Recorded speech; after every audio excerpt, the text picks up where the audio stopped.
folks, back on the Bossman show, going to send the SoCon conference front of the show from the ATL like we are, man. Coach McAuley, the Wofford Terriers. Coach, good to talk to you, brother. How you doing, man?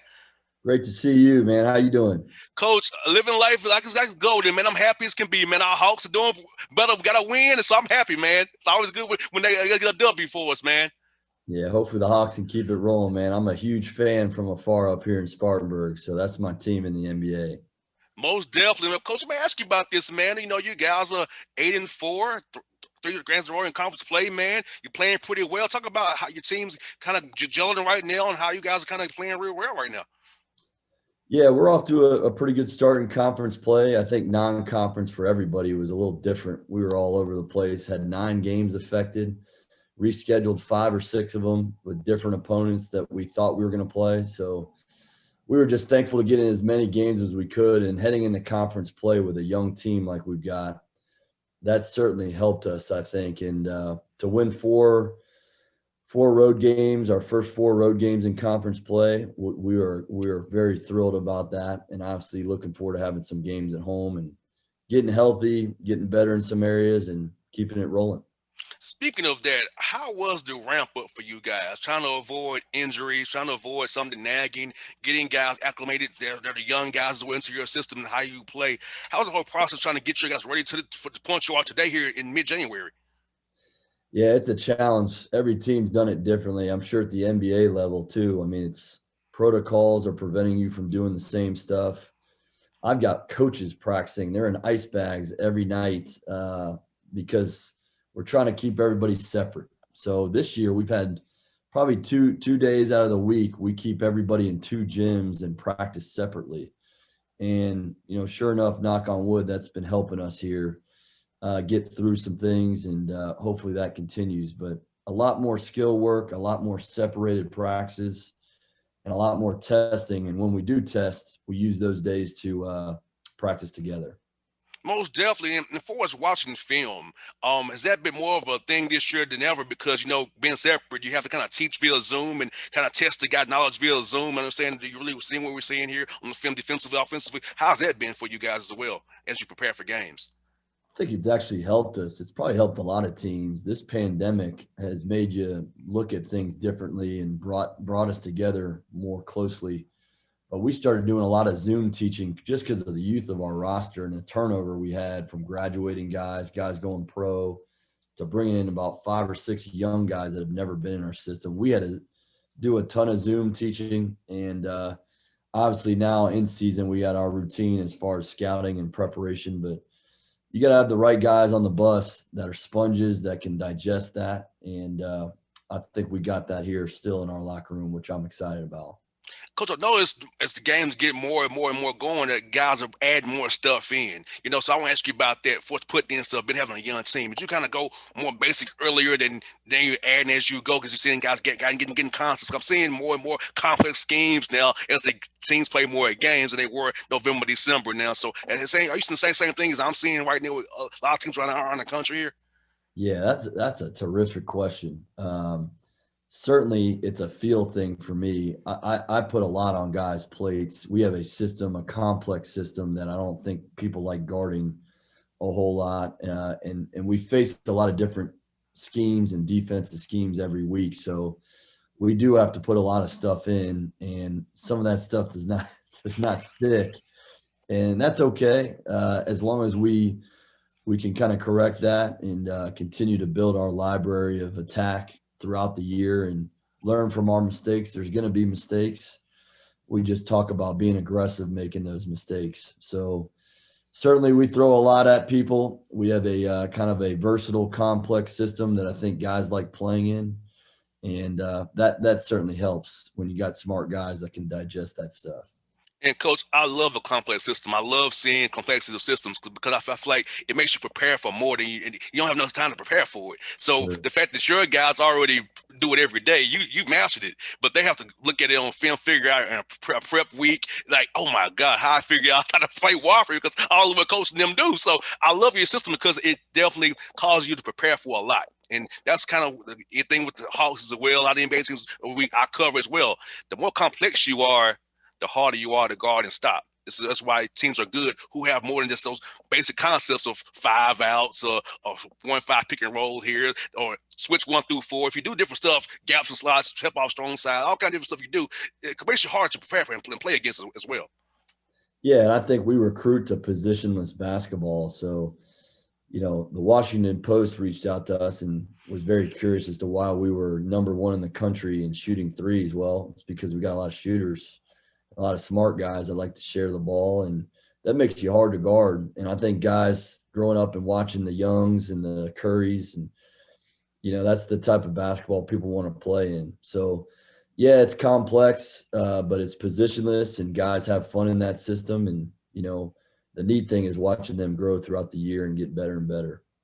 Coach, having a young team, how'd you use this COVID situation to teach them about adversity and how they would grow as young men going out beyond 2020 and beyond?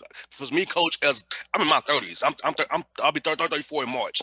I've had to become a better leader, a better boyfriend, a better brother, a better everything because of this 2020, because I'm the point man. So for you, how'd you use that to teach your young men, but this is a part of life. They have to grow from this going forward. This is an example of what life will be the next, hopefully, 80 years of your life beyond Wofford. Yeah, I just think it's about being mindful of having open discussions daily about what's going on in the world. The racial injustices, the pandemic.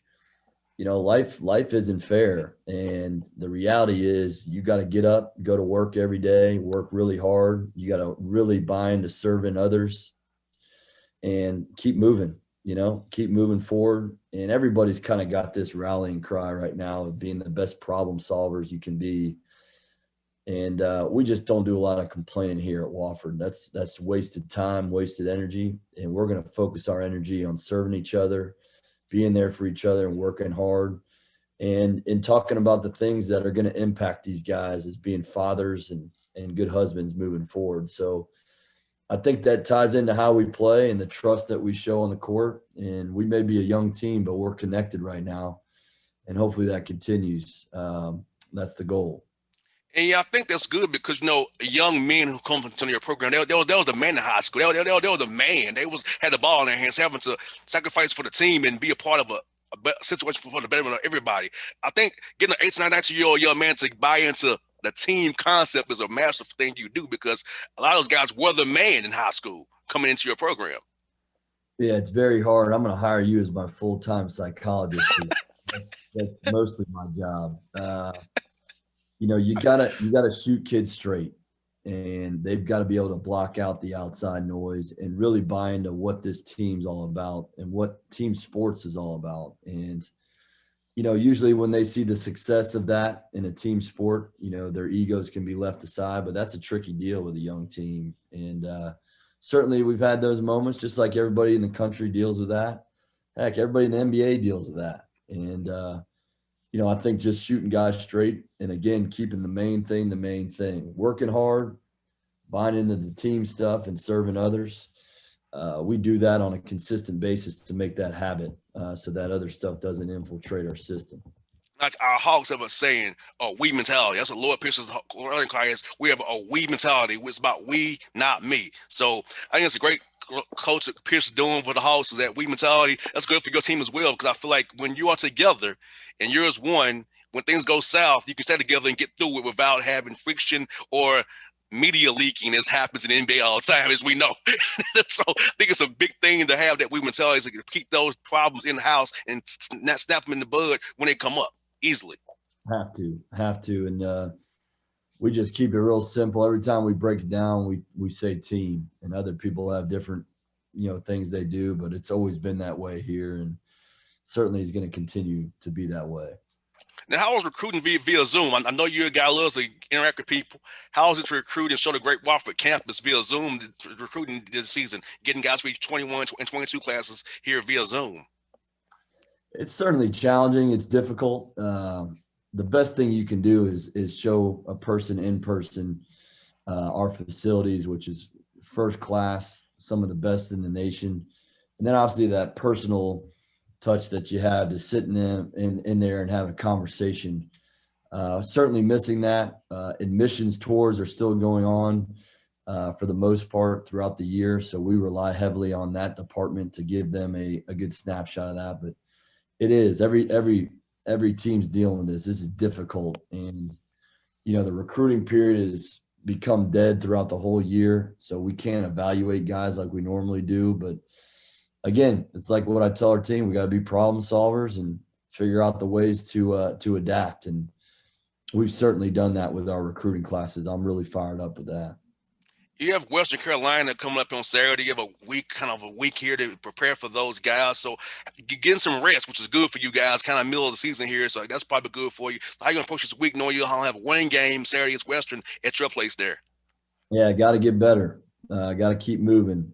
We talk about it all the time. We got to get better.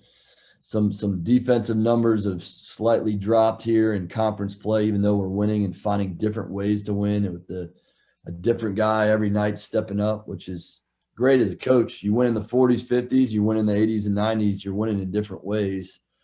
But to be more consistent, valuing the basketball and being more gritty and nasty defensively, those have been our best teams over the last 5 championships. And just trying to show illustrations of that every day and getting better and working on our skills and knock on wood, staying healthy, most importantly.